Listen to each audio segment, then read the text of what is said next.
வணக்கம் உண்மையான உறவுகளே. எஸ்பிஓ பார்ட் டைம் ஜாப்க்குள்ள நீங்க வேலை பார்க்குறீங்களா?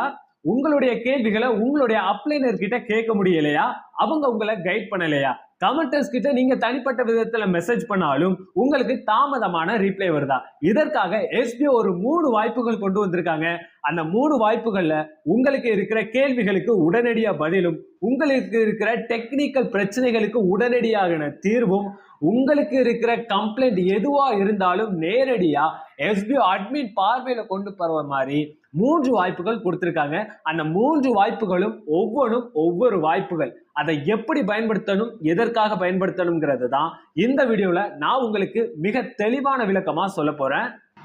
உண்மை உறக்கச்சொல் சேனலை சப்ஸ்கிரைப் பண்ணி வச்சுக்கோங்க. இது மட்டும் இல்ல, நிறைய விஷயங்கள் நம்ம தெளிவான விளக்கங்களோட அடுத்த வீடியோவா பார்க்க தான் போறோம். முதல் விஷயம், ப்ரூஃப் ஆஃப் எஸ்பிஓ. ஒன்னு பேமெண்ட் ப்ரூஃப் ஷேர் பண்றதுக்கு மட்டும் இருக்கும். Proof of SPO 2 discuss with SPO. இந்த நேம்ல ஒரு டெலிகிராம் குரூப்புக்குள்ள கமெண்டர்ஸ் எல்லாருமே உங்களுடைய கேள்விகளுக்கு பதில் கொடுப்பாங்க. அதுல ஜாயின் பண்றதுக்கு சில விதிமுறைகள் இருக்கு.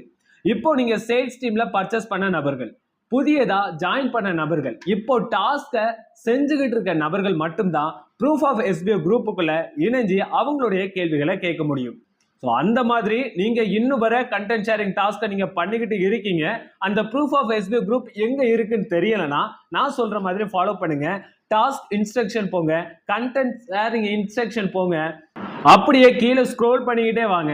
இதுல ஒரு கிரீன் கலர்ல ஜாயின் அபிஷியல் டெலிகிராம் குரூப்னு இருக்கா, இதை டச் பண்ணுங்க. உங்களுக்கு நேரடியா குரூப்புக்குள்ள ஜாயின் ஆகிருவீங்க. இந்த குரூப்ல உங்களுடைய டாஸ்க் சம்பந்தப்பட்ட கேள்விகள், உங்களுக்கு ஒரு விளக்கம் தெரியணும். எனக்கு நோட்டீஸ் போர்டு அனௌன்ஸ்மெண்ட் புரியல, எனக்கு தெளிவுபடுத்துங்க. டாஸ்க் சரியான விதத்துல எனக்கு எரர் வருது, நான் சரியா தான் பண்றேன், எனக்கு ஏதாவது கரெக்ஷன்ஸ் இருக்கா? இல்ல உங்க டீம் மெம்பர்ஸ் ஏதாவது உங்ககிட்ட கேள்விகள் கேட்கிறாங்க, அந்த கேள்விகள் உங்களுக்கு பதில் தெரியலனா தாராளமா நீங்க கமெண்டர்ஸ் கிட்ட உங்களுடைய கேள்விகளை கேட்கலாம். அதற்கான பதில சொல்லுவாங்க. சரி, நான் டாஸ்க் பண்ணல, நான் ப்ரொமோஷன் டீம்ல இருக்கேன், நான் சேல்ஸ் டீம்ல இருந்தும் டாஸ்க் பண்ணாம இருக்கேன், எனக்கு ஒரு நியூ ஜாயினிங் வருது, அதனுடைய கேள்விகளை நான் கேட்டாகணும், இந்த குரூப் இல்லைன்னா நான் என்ன பண்ணேன்? உங்களுக்கும் ஒரு அருமையான வாய்ப்பு இருக்கு. குரோம்ல போயிட்டு SBO digitmart.org.in அப்படின்னு சர்ச் பண்ணுங்க.